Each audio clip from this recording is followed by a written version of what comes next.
Surat collector કચેરી સમક્ષ સોનમ વાંગચુકના સમર્થનમાં ભારે ઉત્સાહ જોવા મળ્યો, જ્યાં વિદ્યાર્થીઓ અને સ્થાનિક નાગરિકો મોટી સંખ્યામાં એકઠા થયા હતા. ભૂખ હડતાલ પર બેઠેલા પ્રદર્શનકારીઓએ સરકાર સાથે સંવાદ સાધવા અને તેમની માંગણીઓ સાંભળવા માટે ઉગ્ર અવાજ ઉઠાવ્યો. સમર્થકોએ કેન્દ્રીય મંત્રી ધર્મેન્દ્ર પ્રધાનના રાજીનામાની માંગ સાથે કલેક્ટર કચેરી બહાર સૂત્રોચ્ચાર કરી વિરોધ નોંધાવ્યો.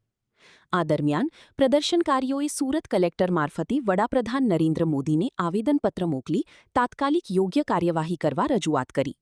આ ઘટનાએ શહેરમાં તીવ્ર હલચલ મચાવી છે, જ્યારે વહીવટીતંત્ર પરિસ્થિતિ પર નજર રાખી રહ્યું છે.